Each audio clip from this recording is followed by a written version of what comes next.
Baramutse neza, burakeye reka tuvugire hamwe ngo shimwa mwami, shimwa data, kubw'ineza yawe n'urukundo rwawe, kubw'uburinzi bwawe, tutashyizemo imbaraga zacu kugira ngo turindwe, tutashyize mu buhanga bwacu, ahubwo n'imbabazi watugiriye kugira ngo tubone iki gitondo. Nanjye ndi umwe mu bifatanyije n'abakubwiye igitondo cyiza, ndi umwe mu bakuramukije, kandi umwe mu bakwifurije intangiriro nziza z'icyumweru kugira ngo uzahirwe, uzabone Imana.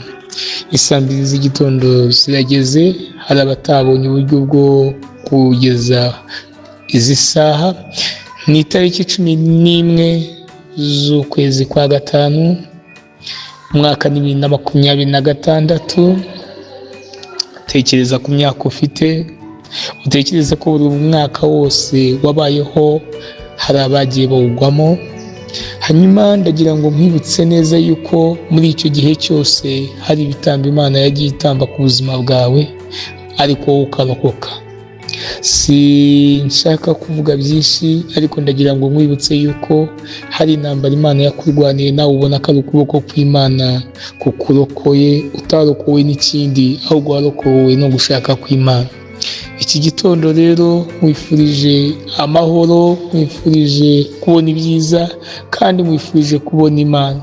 Ushimwe mwami mwiza, ushimwe Mana gitare, ushimwe kurindi ijambo wavuze, ushimwe kutameze nk'abantu, ushimwe mwami Imana ko twebwe duhinduka ariko utajya uhinduka. Mwami ikindi nongeye kugushimira yuko nta birego tujya tukurega abandi ngo ubyemere, ahubwo umanurwa no kwigenzurira umudugudu, umanurwa no kuza kwirebera niba ibyo abantu batuvuga ari byo, cyangwa twebwe ibyo tuvuga abandi niba ari byo. Ndagushimiye Mana nziza, unyemerere umuvandimwe agira umunsi mwiza udasanzwe, reka uyobore intambwe z'ibirenge bye, reka ijambo ryawe rimubere itabaza ry'ibirenge bye, kandi mwami Imana unyemerere mwami Imana agendane n'umucyo wawe, agendane no kubona ineza yawe, agendane no kubona mwami Imana uri kumwe nawe, kubera ko ijambo ryawe rirambwira ngo ugushikamijeho umutima uzamurinda ab'amahoro masa. Hanyuma muri iki gitondo nanjye ndagira ngo nkubwire ngo wifurize abandi byiza, kubera ko kugira neza ntibisaza, kandi ikirusha abantu ujye wifuza ko n'abandi bakimenya. Hanyuma irakuzamuye kugira ngo ubere abandi umumaro. Nasomye ijambo ry'Imana mu gitabo cyo kubara, n'ibice byaho 11 n'umurongo wa 25.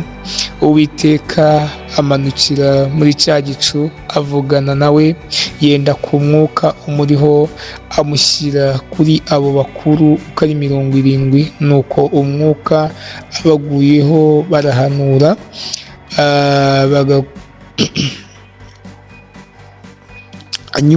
nyuma yo guhanura, igeze ku murongo wa 29, Bibiliya iravuga ngo Mose aramusubiza ati, ninjye urwaniye ishyaka, icyama ahubwo ubwoko bw'Uwiteka bose bakaba abahanuzi. Mose yari umuhanuzi, Imana yenda ku mwuka we, abandi irawubahereza barahanura. Uwo bita Yosuwa wari umufasha we aravuga ati ese tugende tubabuze? Arangije aravuga ati ese ninjye urwaniye ishyaka? Mose aravuga ngo icyama Abisiraheli bose bagahanura. Hanyuma mu byo ukora ndagira ngo nkwibutse ko hari abari inyuma yawe, kandi mu byo ukora nawe ndagira ngo nkwibutse ko aho ugeze atari wowe uhigejeje, hari abandi batumye nawe uhagera. Ndagira ngo nkubwire ngo nta muntu utagira mukuru we, kandi nta muntu utagira murumuna we, nta muntu utagira bamweretse icyerekezo, kandi muri iki gitondo ndakwinze kubw'imbabazi z'Imana kugira ngo Imana nigukunda ikaguha guhirwa, nawe wikunda ariko ukunde n'abari inyuma yawe kugira ngo bakubonereho umugisha. Hari ibisubizo hari ibintu tudakwiye gusengera, ahubwo dukwiye gusubizwa n'abo Imana igiriye neza. Muri iki gitondo rero nk'abakristo, ndakwifuriza kugira ngo icyo ubonye ujye umenya ko ari impano y'Imana, ukwiye kuyisangira n'uwanyu. Nutera intambwe bikemera, ujye wibuka ko hari abo byanze. Rero ndagusabira kugira ngo ntukajye wenyine, ahubwo umenye uko usonza ko n'abandi basonza, uko ukenera umwambaro ariko n'abandi bawukenera. Hanyuma umuririmbyi yaravuze ngo nugera isi yose gukomera amashyi uzibuke cya gihe wari uriho nta n'umwe ukuzi, kandi nugera ugasigaza wibuke ko hari abari mu mihana y'abandagaye. Ni ukuri mbasabiye amahoro y'Imana no guhirwa n'izina rya Yesu, amen.